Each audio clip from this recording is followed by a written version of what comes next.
Assalamualaikum warahmatullahi wabarakatuh. Waalaikumsalam warahmatullahi wabarakatuh. Alhamdulillahilladzi hadana lihada wa ma kunna linahtadiya laula an hadanallah. Allahumma salli ala sayyidina Muhammadin wa ala alihi wa ashabihi wa qarabatihi ajma'in, amma ba'du. Yang sama-sama kita hormati segenap pengurus masjid, para orang tua, para bapak, saudara, para asatizah. Mudah-mudahan duduknya kita di malam ini, malam Sayyidul Ayyam, menjadi sebab Allah ampunin semua dosa-dosa kita, dosa kedua orang tua kita. Allah bikin berkah dalam kehidupan kita. Amin, amin ya rabbal alamin. Para bapak saudara sekalian yang saya hormati, mari sama-sama kita lanjutkan materi kita. Qala Rasulullah sallallahu alaihi wasallam, Nabi bersabda, Isma'u wa ati'u, wa in ista'mila alaikum abdan habasyian ka'anna ra'syahu zaibatun. Isma'u wa ati'u, dengarkanlah kalian, wa ati'u, taatilah kalian, wa in istu'mila alaikum abdun habasyiyun, seorang pemimpin meskipun dia seorang budak dari Habsyi, ka'ana ra'syahu zaibatun, yang mana kepalanya itu ada buah anggur. Artinya buah anggur di sini adalah rambutnya keriting. Habasyi, biasanya orang-orang Habasya itu kulitnya berwarna hitam. Jadi hadis ini berbicara agar kita ini harus tunduk, harus taat kepada pemimpin. Meskipun pemimpin itu kalau ada dari kalangan budak sekalipun, kita harus tunduk dan taat. Para bapak saudara sekalian yang saya hormati, Islam adalah agama yang ngatur semuanya, bahkan telah dicontohkan. Jadi kalau pemimpin kita, apalagi pemimpin itu muslim yang baik, kita nggak boleh tawar-menawar lagi dah. Harus tunduk, harus patuh, harus taat pada aturan yang dibuatnya. Kecuali kalau pemimpin itu ngajak kita bertentangan dengan Allah Subhanahu wa ta'ala. Boleh nggak tunduk, boleh nggak patuh. Contoh, Nabi Allah Ibrahim, raja waktu itu adalah Raja Namrud. Nabi Ibrahim menentang kebijakan Raja Namrud. Yang mana Raja Namrud itu? Raja Namrud itu waktu itu mengaku dirinya sebagai Tuhan. Nabi Allah Ibrahim menentang. Jadi kalau perintah itu bertentangan dengan Allah, ya, aturan itu bertentangan dengan agama, boleh. Ya. Nabi Musa alaihissalam, raja waktu itu adalah Fir'aun. Ya. Di mana Raja Fir'aun kan semua anak-anak kecil, laki-laki Bani Israel harus dibunuh. Bahkan ngaku dirinya sebagai Tuhan. Ia proklamir, ana rabbukumul a'la, aku Tuhanmu yang paling tinggi. Nabi Musa nentang tuh. Jadi kalau perintah itu bertentangan, bentrok dengan aturan Allah, boleh tidak tunduk, boleh tidak patuh. Tapi kalau perintah untuk kebaikan, wajib taat, wajib tunduk. Di dalam Al-Quran banyak nabi-nabi yang mereka punya jabatan raja. Ada Nabi Sulaiman, kekuasaannya luar biasa, bahkan menguasai semua jin-jin.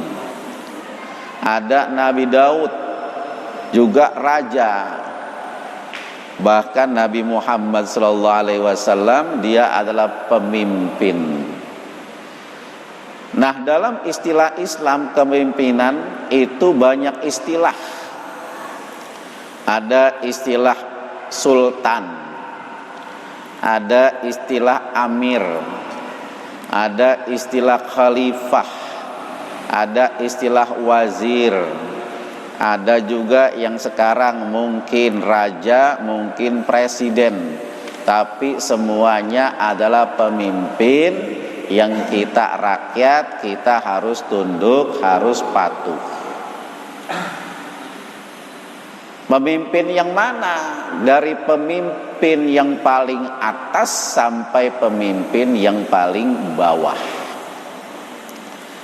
Kalau zaman dulu, sejak zaman Nabi, pemimpin itu biasanya ditunjuk, gubernur ditunjuk. Zaman khalifah-khalifah, gubernur-gubernur ditunjuk oleh khalifah. Zaman kesultanan Islam, gubernur-gubernur juga ditunjuk. Kalau sekarang bukan hanya gubernur, presiden pun dipilih oleh rakyat. Gubernur dipilih oleh rakyat. Wali kota, bupati dipilih oleh rakyat. Kepala desa dipilih oleh rakyat. Sampai RW, sampai RT dipilih juga oleh rakyat. Karena dipilih biasanya pakai kampanye. Pakai enggak? Pakai. Pakai baliho enggak? Pakai. Pakai duit enggak tuh bikinnya? Pakai duit. Pakai modal. Ya kan? Tuh. Sampai kayak begitunya tuh sekarang tuh. Di zaman Rasulullah banyak sahabat itu langsung diangkat. Ada yang namanya Muaz bin Jabal, gubernur Yaman Selatan. Ada namanya Abu Musa al-As'ari, gubernur Yaman Utara, ditunjuk sama Nabi. Tuh Nabi Muhammad tuh. Kalau sekarang dipilih. Tapi bagaimanapun caranya, tetap kita sebagai rakyat harus tunduk, harus patuh pada pemimpin, nggak boleh ya. Jadi sistem pemilihannya itu macam-macam. Coba lihat Khalifah Abu Bakar dipilih melalui baiat, ya kan? Sahabat Umar menyalami, ngikut sahabat Muhajirin, sahabat Ansor. Abu Bakar jadi khalifah, pemimpin tuh. Ya. Habis Abu Bakar, Umar. Bagaimana terpilihnya Umar? Abu Bakar melihat kondisi ya masyarakat yang masih waktu itu banyak juga orang yang murtad, nggak bayar zakat, lagi konfrontasi dengan wilayah luar. Maka pemimpin yang dibutuhin saat itu yang tegas dan berani. Abu Bakar tulis wasiat, penggantinya adalah Umar, gitu. Umar tertikam ya oleh Abu Lu'lu'ah. Maka dia nulis beberapa orang kumpul, ya kan? Ada Ali, ada Utsman, ada Abdurrahman bin Auf, kumpul, mereka musyawarah. Yang terpilih Utsman bin Affan. Lihat nih, teknisnya beda-beda. Sementara Sayyidina Ali langsung rakyat ngangkat jadi pemimpinnya. Jadi beda-beda. Apapun prosesnya, kepemimpinan harus. Jadi nggak boleh nggak ada pemimpin. Ya, mau berangkat rombongan tur ada pemimpin, mau hiking, mau touring mesti ada pemimpin gitu. Dan kalau ada pemimpin wajib tunduk, wajib patuh tuh. Nih kita nih di lingkungan yang paling dekat kan ada RT ya kan? Oh, Pak RT tuh mantan tuh. RT juga pemimpin.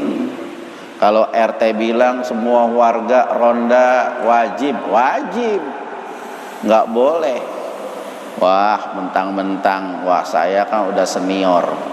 Enggak, tetap itu namanya taat pemimpin. Atiullaha wa atiur rasula wa ulil amri minkum. Taatlah kepada Allah, taatlah kepada Rasul, dan taatlah kepada pemimpin. Kata Pak RT peraturannya yang enggak ronda 50.000 bayar.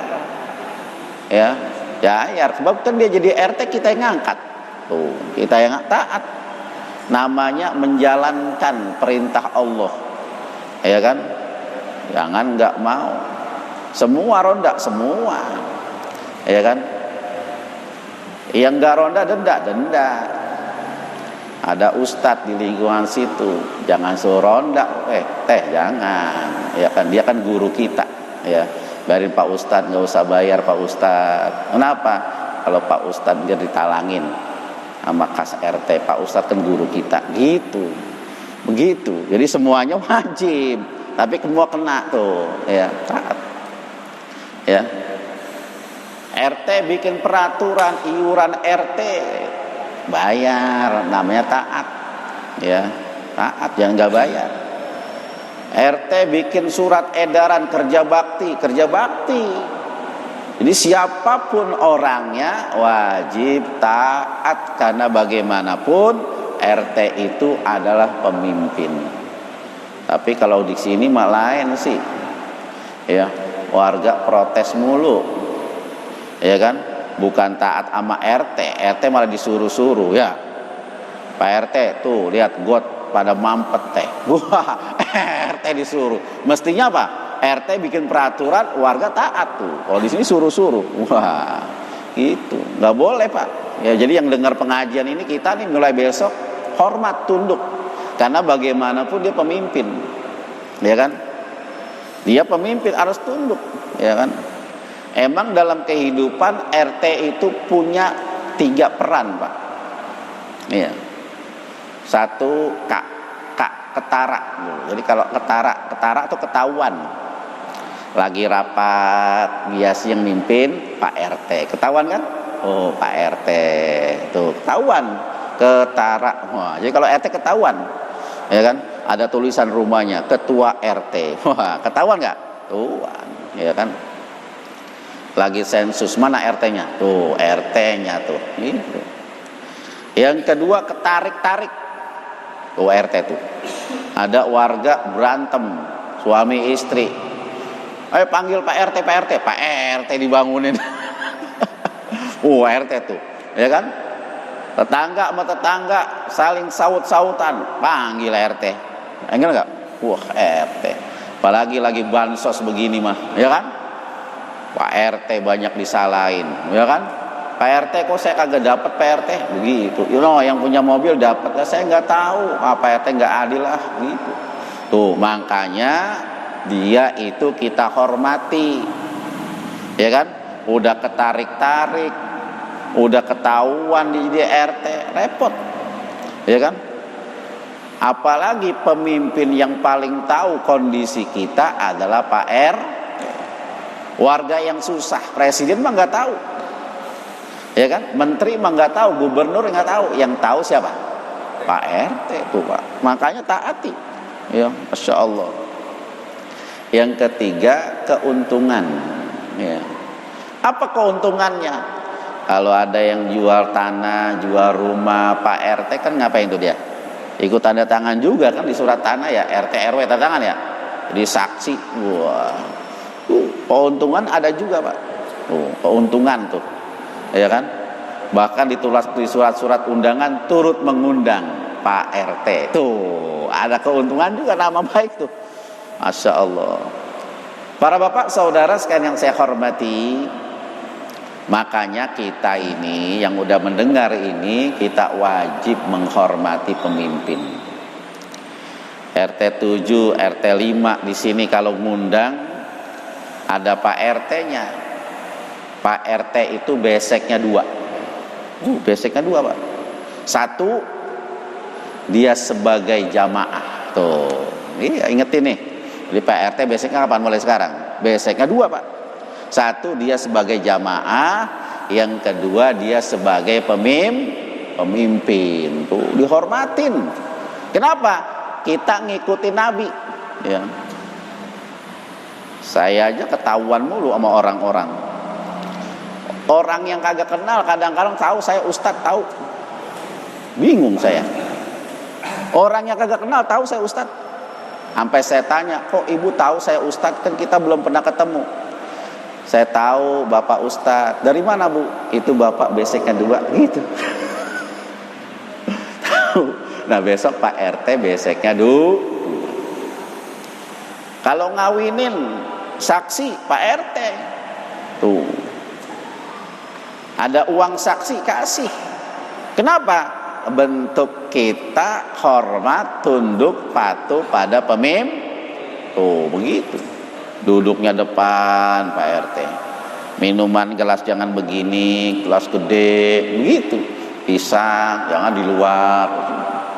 Itu bentuk kita menghargai, menghormati kepemimpinan yang diajarkan dalam Islam.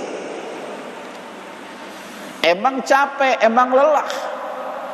Tapi sebenarnya kalau kita niat semuanya karena ibadah pada Allah, pahalanya gede. Saya jadi pemimpin, ya kan, saya salurkan bansos, dapat pahala. Saya pemimpin, ada warga saya yang susah, saya laporin. Ya, saya coba cari bantuan sana sini, berpahala. Lah namanya hidup itulah yang memberikan makna. Khairun nasi anfa'uhum linnas. Sebaik-baik hidup itu adalah bermanfaat bagi siapa? Bagi siapa? Bagi orang lain. Meskipun jabatan kita tingkat RT, tetapi itulah yang punya makna, itulah yang paling baik kehidupan. Kan orang yang begini Pak, lebih baik jadi kepala meskipun kita ikan teri. Jadi meskipun kita ya ikan teri, tapi kalau udah pemimpin dihargai orang, Pak. Ya dihargai orang, ya kan? Daripada nggak jadi apa-apa, ya kan? Lebih baik jadi kepala meskipun ikan teri daripada kita buntut walaupun ikan bandeng. Kalau buntut tulang mulu, ya kan? Kagak jadi apa-apa, ya kan? Nggak tercatat itu. Tapi kalau kita jadi pemimpin, nah ke depan nih Pak Toto nyalon jadi RT, nggak apa-apa. Pak Abdullah, Pak Hanafi, Pak Maryadi pemimpin. Kenapa? Insya Allah kalau kita jadi pemimpin, kalau niatnya baik, insya Allah tuh berpahala. Nah Rasulullah SAW itu begitu. Beliau tuh kalau jadi melepas sahabat untuk jadi gubernur, beliau selalu berkata, yang pertama, ya, asiru wala tu'asiru, bikin gampang, jangan bikin susah. Tuh, Rasulullah tuh. Ya, jadi kalau kita pemimpin itu bikin gampang, jangan bikin susah, siapapun tuh. Jadi kalau Nabi itu bikin gampang, ya kan? Kenapa? Sebab kalau kita jadi pemimpin bikin sulit, kita tidak akan pernah menjadi negara yang besar. Karena kalau orang dipersulit, nanti dia pun akan mempersulit orang. Di bawahnya akan mempersulit lagi, mempersulit lagi, mempersulit lagi gitu. Jadi bikin gampang. Tuh Nabi begitu tuh. Ada orang Baduy, ya orang Arab, dusun gitu, pipis di masjid, sahabat kumpul pada marah. Nabi bilang, gak usah marah, ya kan? Karena orang ini belum tahu, udah siram aja tuh. Nabi bikin gampang. Bikin gampang apa enggak? Gampang. Jadi jangan bikin susah. Itu Rasulullah SAW. Jadi kalau mau RT gampang aja. Ya. Pak RT ambil tangan. Ya sini, tempel ini. Jangan bikin susah. Ntar ya, bukan jam kantor. Wah, itu namanya persusah.